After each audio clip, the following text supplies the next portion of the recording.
हमारा जो सीपीसी है उसके मुताबिक उनको 30 दिन के अंदर अपना रिटन स्टेटमेंट फाइल करना था।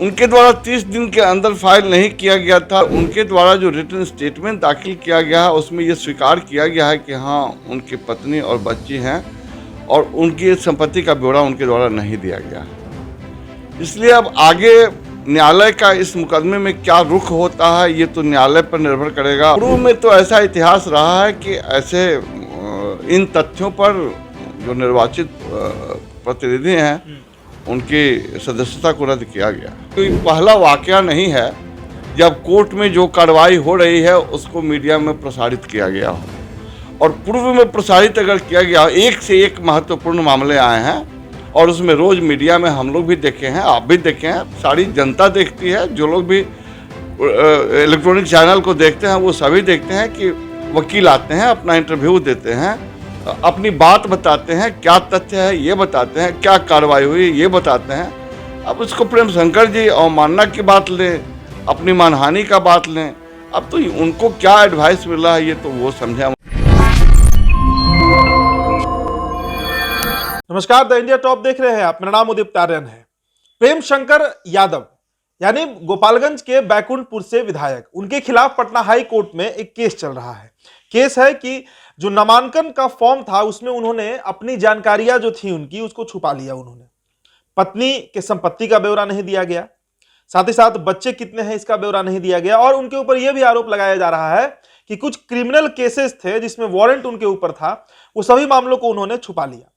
इस चर्चा को जब हम कर रहे हैं तो हमारे साथ मौजूद है पटना हाई कोर्ट के सीनियर एडवोकेट जो मिथिलेश कुमार तिवारी, पूर्व बैकुंठपुर विधायक जिन्होंने ये केस किया है, उनके वकील हैं। पूरा मामला हम जानेंगे। सर, परसों शायद वो अंतिम तिथि था, क्योंकि कल जो खबरें चल रही थी कि उनको परसों तक अपना सफाई देना था कोर्ट में, नहीं दिया था उन्होंने। क्या मामला था सर? देखिए, परसों कोर्ट के आदेश के मुताबिक कोई अंतिम तिथि निर्धारित नहीं थी, लेकिन उनके द्वारा इस मुकदमे में 24/8 को अपनी उपस्थिति दर्ज कराई गई थी।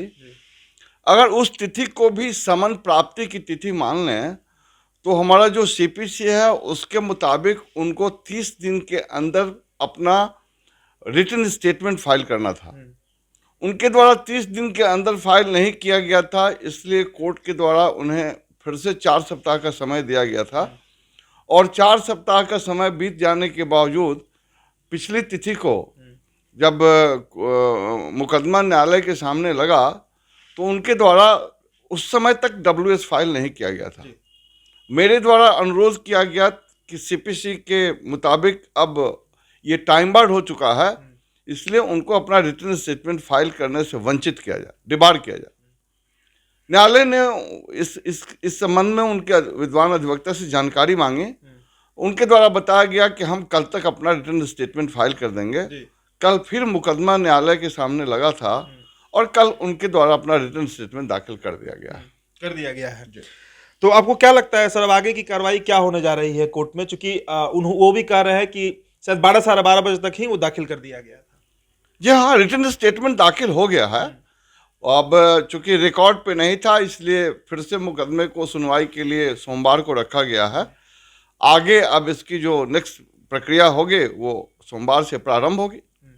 अच्छा, पहले भी इस तरीके का केस देखा गया है, चाहे वो झंझारपुर के पूर्व सांसद हो या उत्तर प्रदेश में आजम खान के जो बेटे थे, विधायक थे, उनकी भी सदस्यता चली गई थी।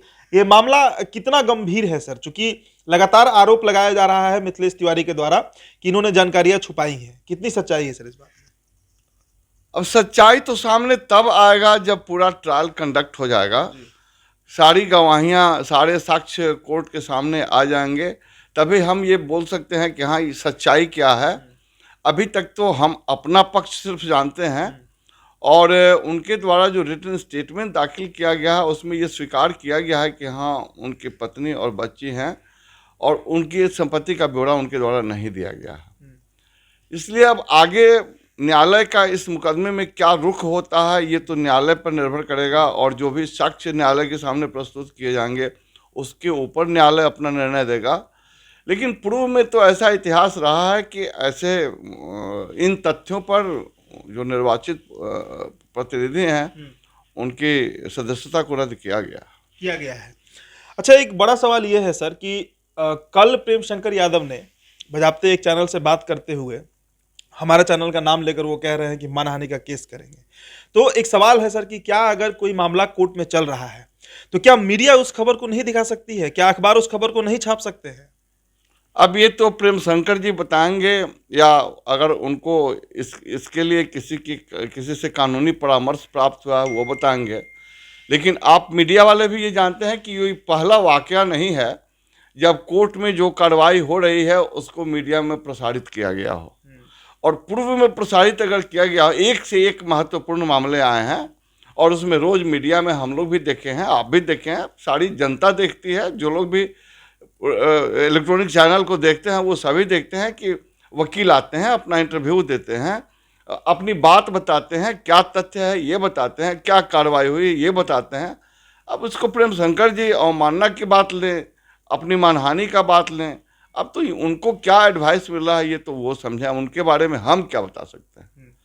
लेकिन ये कोई पहला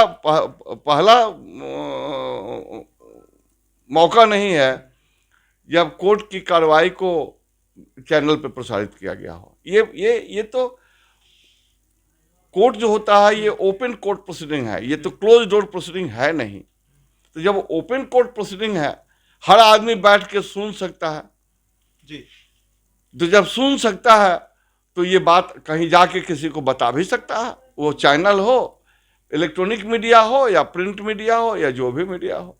हमको नहीं लगता है कि ऐसा कुछ हो सकता है, क्योंकि अगर ऐसा होता तो पहले कुछ नहीं हुआ होता, पहले इसका कोई प्रसारण नहीं हुआ होता। अच्छा, सुप्रीम कोर्ट का भी एक कोई फैसला आया था क्या, जिसमें उनके द्वारा कहा गया था कि स्पेशल कोर्ट तैयार किया जाएगा, 6 महीने में जितने भी एमपी एमएलएज है उनके खिलाफ जो आपराधिक मामले दर्ज होंगे उस पर कार्रवाई की जाएगी? मुझे वैसे उस पर्टिकुलर जजमेंट के विषय में तो जानकारी नहीं है, लेकिन मुझे एक दो केस कंडक्ट करने के लिए मिला था। जब स्पेशल कोर्ट बना था तो सारे एमएलए एमपी के खिलाफ जितने भी क्रिमिनल केसेस थे सबको एकत्रित करके उस विशेष न्यायालय में स्थानांतरित किया गया था। लेकिन अब फिर से शायद वो सारे मामले फिर सामान्य कोर्ट में चले गए। ठीक है, तो ये मंगलम है, सीनियर एडवोकेट, सीनियर अधिवक्ता है पटना हाई कोर्ट में, और यही मिथिलेश कुमार तिवारी की तरफ से केस लड़ रहे हैं। किसके खिलाफ? बैकुंठपुर विधायक प्रेम शंकर यादव के खिलाफ। बहुत बहुत शुक्रिया।